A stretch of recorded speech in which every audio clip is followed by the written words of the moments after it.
Welcome dear students. इस video lecture में हम बात करेंगे क्लासिफिकेशन ऑफ मैग्नेटिक मटेरियल। देखो, there are a large number of variety of element on earth and their compound. हम जानते हैं कि कितने सारे एलिमेंट हैं अर्थ पे प्रेजेंट, बहुत सारे उनके कंपाउंड हैं। इसके अलावा भी हमने लेबोरेटरी में आर्टिफिशियल कंपाउंड्स या अलाइज को और बनाया है, तो बहुत सारे मटेरियल हो गए। तो इन मटेरियल्स को सबसे पहले फैराडे ने 3 प्रकार की कैटेगरी में डिवाइड किया, जिनका नाम क्या है? डायामैग्नेटिक, पैरामैग्नेटिक और ferromagnetic, according to their magnetic properties. Materials को उनकी मैग्नेटिक प्रॉपर्टीज के हिसाब से फैराडे ने 3 कैटेगरी में डिवाइड किया। क्या क्या नाम दिया उनको?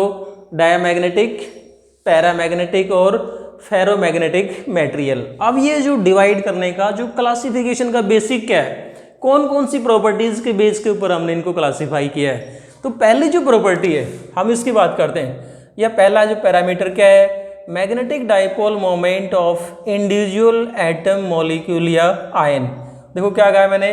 Magnetic dipole moment of individual atom molecule और आयन। इसका मतलब क्या, हम ये समझते हैं। देखो, we know that every material is made up of atom molecule और आयन। हम किसी भी मटेरियल की बात करते हैं, क्या होंगे इसके अंदर? या तो एटम या मॉलिक्यूल या फिर आयन। अब यदि ये जो हमारे पास में मटेरियल है, इस मटेरियल के प्रत्येक एटम मॉलिक्यूल या आयन जिससे भी मिलके ये बना है, उनका मैग्नेटिक डाइपोल मोमेंट क्या हो? 0।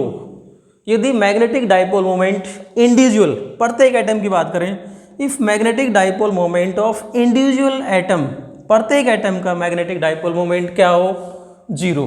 तो इस प्रकार के मटेरियल को हम क्या कहते हैं? डायामैग्नेटिक मटेरियल या diamagnetic substances, right. So diamagnetic की डेफिनेशन क्या आ जाएगी कि डायामैग्नेटिक मटेरियल के लिए magnetic dipole moment of individual atom molecule और आयन इज 0, राइट। ये तो होगी डायामैग्नेटिक मटेरियल की डेफिनेशन कि what are diamagnetic material? Those material for which magnetic dipole moment of individual, मतलब प्रत्येक एटम का मैग्नेटिक डाइपोल मोमेंट क्या होता है? 0 होता है। देखो, अब इसको हम यहाँ से याद कर सकते हैं। हमने एक टॉपिक किया था बोर मैग्नेटॉन, और बोर मैग्नेटॉन में हमने ये प्रूव किया था कि एटम किसकी तरह बिहेव करता है? Like a magnetic dipole. किस कारण से बिहेव करता है? जैसे मान लो अगर हम ये कह देंगे दिस इज न्यूक्लियस, तो न्यूक्लियस के चारों तरफ क्या होता है?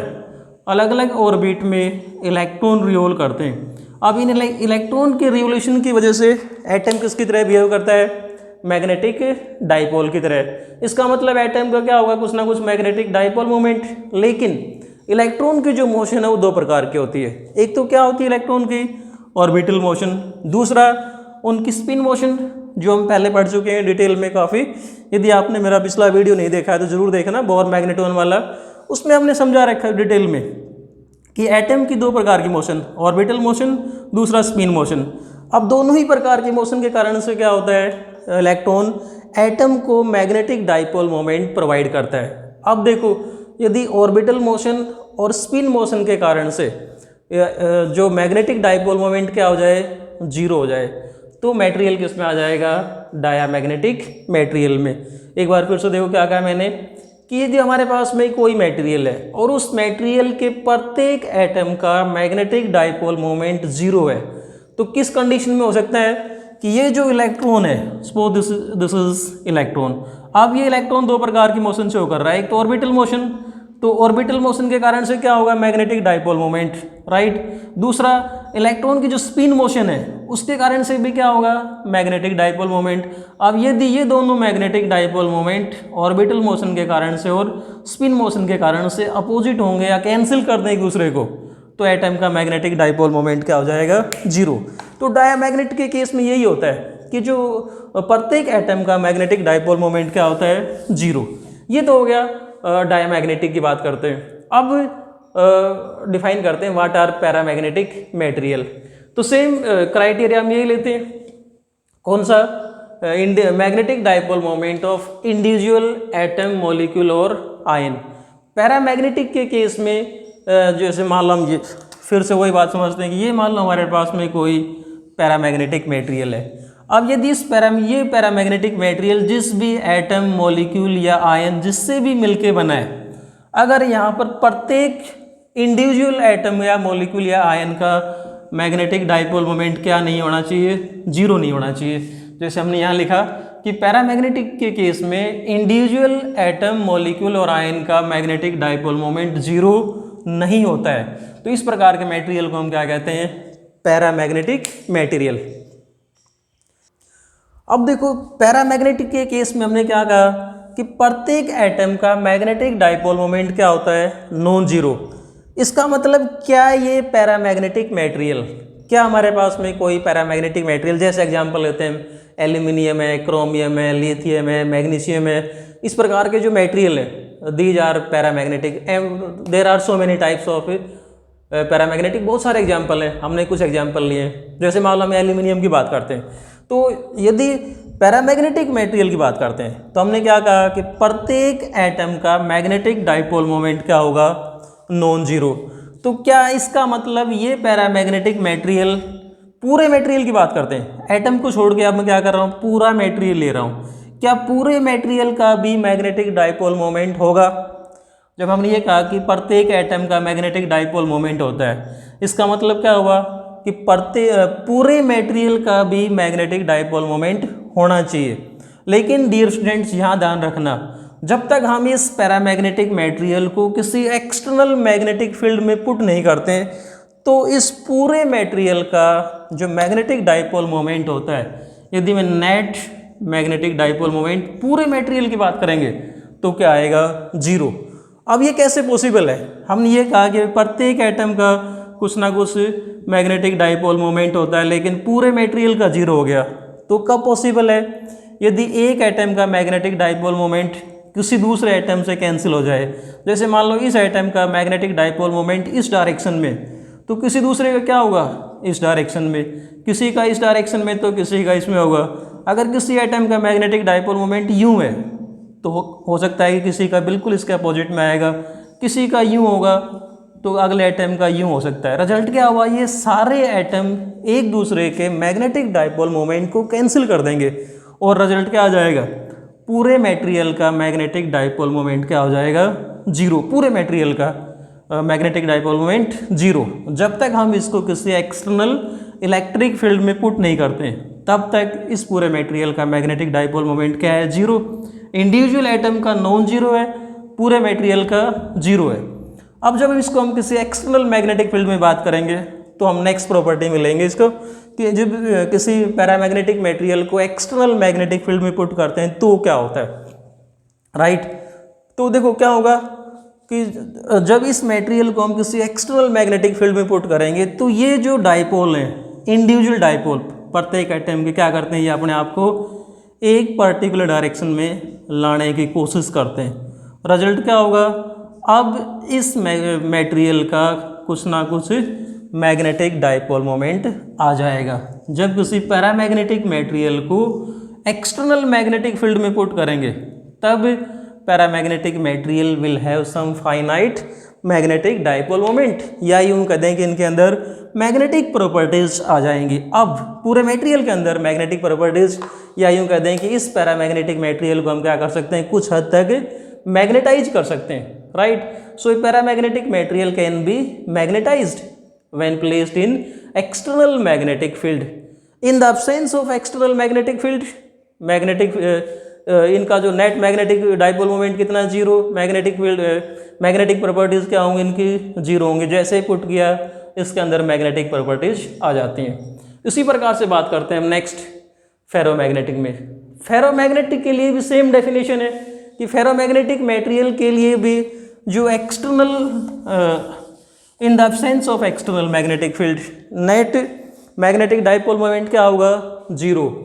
और इंडिविजुअल एटम की बात करेंगे तो फेरोमैग्नेटिक के लिए भी इंडिविजुअल एटम की बात करें, मॉलिक्यूल की बात करें या आयन की, जिससे भी मिलके ये बना है, उनका प्रत्येक का मैग्नेटिक डाइपोल मोमेंट क्या होगा, zero. For example iron, cobalt, nickel, these are strongly magnetic materials. These can be magnetized very strongly. ये इस प्रकार के मटेरियल हैं। अब देखो फेरोमैग्नेटिक मटेरियल में भी क्या होता है कि जब सपोज ये हमारे पास में कोई भी एक फेरोमैग्नेटिक मटेरियल है, राइट, इसके जो एटम है या मॉलिक्यूल या आयन जिससे भी मिलके बना है, यदि हम इंडिविजुअल एटम मॉलिक्यूल और आयन की बात करते हैं तो क्या कह रहा हूँ मैं कि प्रत्येक एटम मॉलिक्यूल या आयन का मैग्नेटिक डाइपोल मोमेंट क्या होगा, non zero. But in the absence of external magnetic field ये मटेरियल किसकी तरह बिहेव करेगा, तभी इसके अंदर मैग्नेटिक प्रॉपर्टीज नहीं आती हैं, मतलब इसका जो नेट मैग्नेटिक डाइपोल मोमेंट क्या होगा, जीरो। तो ये कैसे पॉसिबल है। अब फेरोमैग्नेटिक केस में क्या होता है कि बहुत सारे एटम मिलकर एक ग्रुप बना लेते हैं। जैसे ये कुछ एटम है, इन्होंने अपना एक ग्रुप बनाया, फिर अगले कुछ एटम है, इन्होंने अपना एक ग्रुप बना लिया इस प्रकार से, फिर अगले कुछ एटम है वो अपना एक अलग ग्रुप बना लेते हैं, अगले कुछ एटम है वो अपना एक अलग ग्रुप बना लेते हैं इस प्रकार से। देखो जैसे हम इसको कोई एग्जांपल लेके समझते हैं, जैसे मान लो हमारे पास में सपोज ये कोई कॉलोनी या कोई मोहल्ला है, ये वो लोग हैं जो एक प्रकार के विचारों वाले हैं, ये वो अलग आदमी हैं जो इनका विचार अलग है, ये वो आदमी हैं जिनके अलग अलग विचार हैं। मतलब इस पूरे मोहल्ले को हमने 1 2 3 4 5 6 कैटेगरी में डिवाइड कर दिया। अब ये जो कैटेगरी हैं इनको हम क्या कहते हैं, डोमेन कहते हैं। These categories are known as domain, right. तो इसी प्रकार से क्या हुआ कि ये जो एटम थे ये क्या बनाते हैं, मिलके डोमेन बनाते हैं। किस प्रकार से बनाते हैं, यहाँ पर वो एटम है जिनका मैग्नेटिक डाइपोल मोमेंट एक डायरेक्शन में, ये वो एटम है जिनका मैग्नेटिक डाइपोल मोमेंट किसी एक डायरेक्शन में। ये वाले एटम कौन से हैं, मान लो इनका मैग्नेटिक डाइपोल मोमेंट यूँ था, ये वाले एटम्स इन सभी का मैग्नेटिक डाइपोल मोमेंट यूँ, इनका किसी और डायरेक्शन में होगा। जैसे मैं आपको बता रहा हूँ कि हमने क्या किया कि एक मोहल्ले में जैसे मान लो 20 आदमी हैं, सभी ने क्या किया, अपना अपना अलग अलग ग्रुप बना लिया, एक जैसे विचारों वाले एक साथ हो गए। इसी प्रकार से जो एटम है जो क्या करते हैं, जिनका magnetic dipole moment same type का है, उन्होंने अपना एक डोमेन बना लिया, तो इनको हम क्या कहते हैं, डोमेन कहते हैं, राइट। अब क्या होगा, जब हम कोई एक्सटर्नल मैग्नेटिक फील्ड अप्लाई करेंगे तो क्या होगा, ये सारे जो डोमेन्स है ना, देखो in the absence of external magnetic field इन सभी डोमेन्स का मैग्नेटिक डाइपोल मोमेंट नेट क्या हो जाएगा, जीरो। क्योंकि ये एक डोमेन है, हो सकता है कि इसका मैग्नेटिक डाइपोल मोमेंट इससे कैंसिल हो जाए, या इसका इससे कैंसिल हो जाए, इसका इससे कैंसिल हो जाए। रिजल्ट क्या होगा, पूरे मटेरियल का magnetic dipole moment in the absence of external magnetic field क्या हुआ, जीरो। जैसे ही हम एक्सटर्नल मैग्नेटिक फील्ड अप्लाई करते हैं, ये सारे डाइपोल क्या करते हैं, अपने आप को एक ही डायरेक्शन में लाने की कोशिश करेंगे। रिजल्ट क्या होगा, ये जो मटेरियल है they will become strongly magnetised. जैसे मान लो हम कहते हैं कि मान लो मोहल्ले में 20 आदमी थे, उनके विचार नहीं मिले, तब कोई बड़ा आदमी आता है, उन सभी को समझाता है और सभी के विचार एक जैसे करने की कोशिश करता है, मतलब सभी को यूनिटी, सभी को एकता में पिरोने की कोशिश करता है। इसी प्रकार से जब हम एक्सटर्नल मैग्नेटिक फील्ड अप्लाई करते हैं तो वो एक्सटर्नल मैग्नेटिक फील्ड भी क्या कर रहा है, इन सभी डोमेन्स को तोड़ के और इन सभी को एक डायरेक्शन में लाने की कोशिश करता है। इसलिए फेरोमैग्नेटिक मटेरियल्स को हम क्या कर सकते हैं, स्ट्रोंगली मैग्नेटाइज कर सकते हैं। तो डियर स्टूडेंट्स, यहाँ से आपको हर प्रकार के मटेरियल के एग्जाम्पल याद रखने, क्योंकि कई बार एग्जाम में क्वेश्चन आते हैं, गिव एग्जाम्पल्स ऑफ डायमैग्नेटिक या पैरामैग्नेटिक या फेरोमैग्नेटिक। तो जैसे हमने एग्जाम्पल लिखे हैं, डायमैग्नेटिक एग्जाम्पल हम और लेते हैं, कॉपर है, गोल्ड है, silver, water, alcohol, mercury and so on. इस प्रकार के मटेरियल कौन से कहलाते हैं, डायमैग्नेटिक मटेरियल। अब आते हैं हम सेकंड केस, सेकंड प्रॉपर्टी या अगला जो पैरामीटर मटेरियल्स को क्लासीफाई करने का क्या है, behaviour in external magnetic field. किसी मटेरियल को जब हम एक्सटर्नल मैग्नेटिक फील्ड में पुट करते हैं तो वो किस प्रकार का बिहेवियर शो करता है, इसके बेस के ऊपर भी हमने मटेरियल्स को क्लासीफाई कर रखा है। जैसे सपोज ये हमारे पास में कोई external magnetic field, suppose this is north pole and south pole. तो क्या होगा, अगर इस एक्सटर्नल मैग्नेटिक फील्ड में हम कोई डायामैग्नेटिक मटेरियल को पुट करते हैं तो जो मैग्नेटिक फील्ड लाइन होती हैं they prefer to pass outside the diamagnetic material. मतलब क्या हुआ, जैसे ये हमारे पास में डायामैग्नेटिक मटेरियल है, तो ये डायामैग्नेटिक मटेरियल क्या करता है, इन मैग्नेटिक फील्ड लाइंस को वीकली रिपेल करता है। सो हम ये कह सकते हैं कि डायामैग्नेटिक मटेरियल को जब हम मैग्नेटिक फील्ड में पुट करते हैं तो मैग्नेटिक फील्ड लाइन इस मटेरियल में से पास होने के बजाय they prefer to pass outside, बाहर से जाना पसंद करती हैं। इसका मतलब डायामैग्नेटिक मटेरियल क्या करता है, वीकली रिपेल होता है। Diamagnetic material is weekly repel by the magnetic field, right. ये तो हो गया डायामैग्नेटिक के लिए।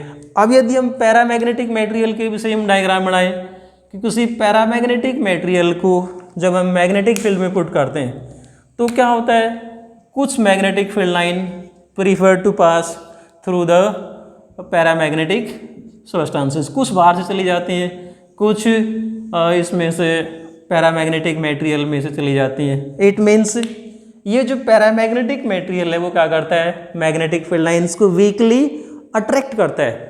Paramagnetic material weekly attracts magnetic field lines. इसी प्रकार से जब हम फेरोमैग्नेटिक की बात करेंगे तो फेरोमैग्नेटिक क्या करता है, इट इज स्ट्रोंगली मैग्नेटाइज।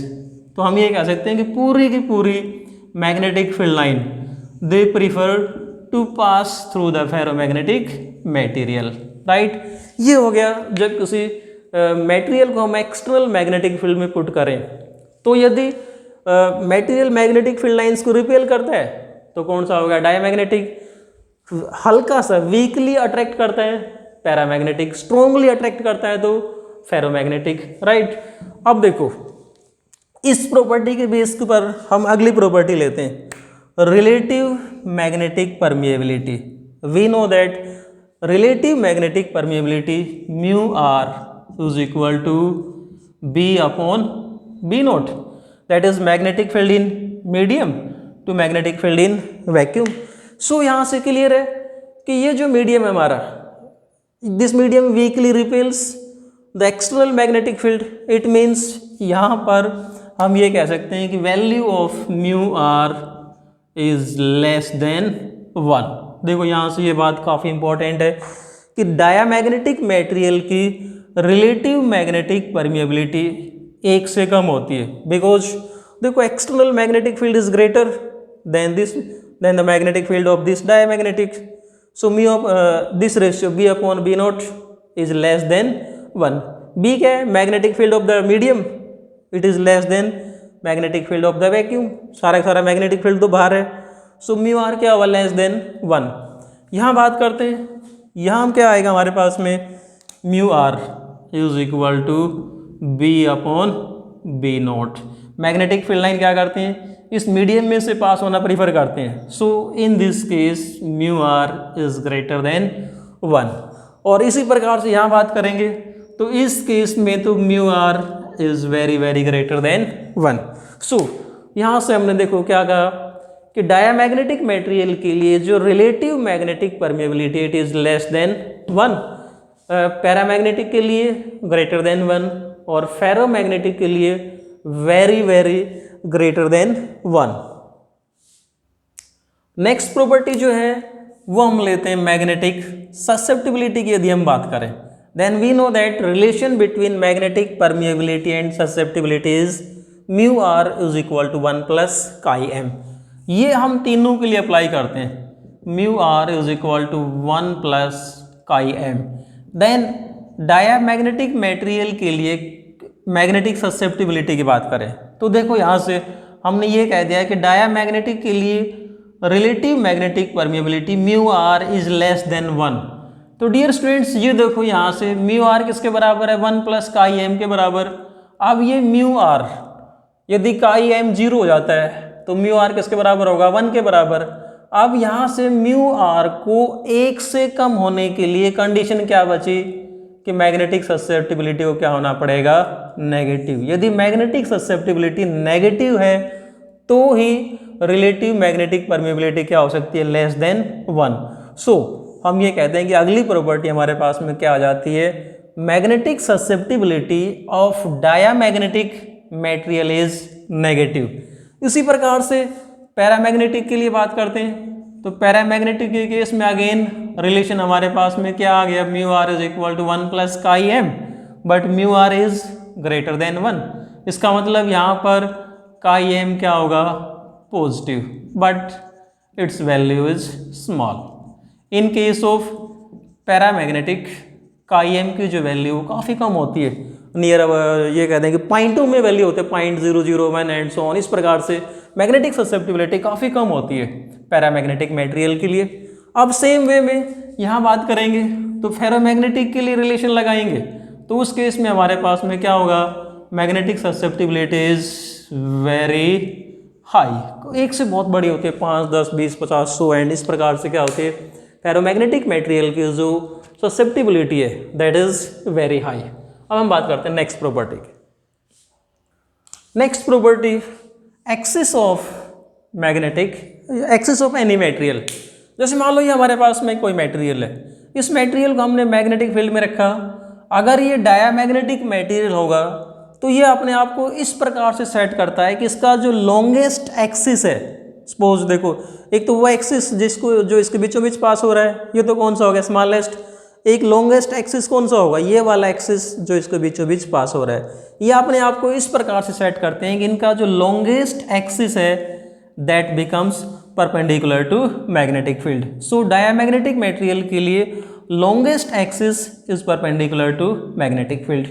और पैरा और फेरो दोनों के लिए जो यदि कोई मटेरियल हमारे पास में पैरा होगा या फेरा होगा तो उनका जो लॉन्गेस्ट एक्सिस है that will be parallel to magnetic field.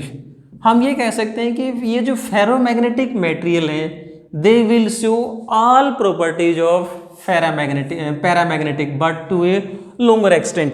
ये थोड़ी मात्रा में शो करते हैं, फेरोमैग्नेटिक क्या करेंगे, इनकी सारी की सारी प्रॉपर्टी फेरोमैग्नेटिक मटेरियल भी शो करेंगे, लेकिन ज़्यादा अमाउंट तक, ज़्यादा एक्सटेंट तक शो करते हैं। सो चाहे पैरामैग्नेटिक हो या फिर फेरोमैग्नेटिक हो, जब इसको हम एक्सटर्नल मैग्नेटिक फील्ड में पुट करेंगे तो इनका जो लॉन्गेस्ट एक्सिस है that will be parallel to magnetic field. तो नेक्स्ट प्रॉपर्टी हम बात करते हैं, किसी डायामैग्नेटिक लिक्विड को लेते हैं। जब किसी डायामैग्नेटिक लिक्विड को हम मैग्नेटिक फील्ड में पुट करेंगे तो क्या होता है, it moves from stronger to weaker. देखो बीच में जब किसी मैग्नेट के पोल पास पास होते हैं तो मैग्नेटिक फील्ड बीच में क्या होता है, मैक्सिमम होता है। तो क्या करेगा मैग्नेटिक फील्ड, इसको रिपेल करेगा, तो रिजल्ट क्या होगा, बीच में जो लिक्विड है देखो इसकी मात्रा काफ़ी कम होगी और कहाँ चला गया, दोनों तरफ किनारों पे चला जाता है। So diamagnetic liquid move from stronger magnetic field to weaker magnetic field. इसी प्रकार से यदि हम पैरामैग्नेटिक या फेरोमैग्नेटिक की बात करते हैं तो पैरा या फेरोमैग्नेटिक कहाँ ज़्यादा इकट्ठा होगा, जहाँ पर मैग्नेटिक फील्ड मैक्सिमम है।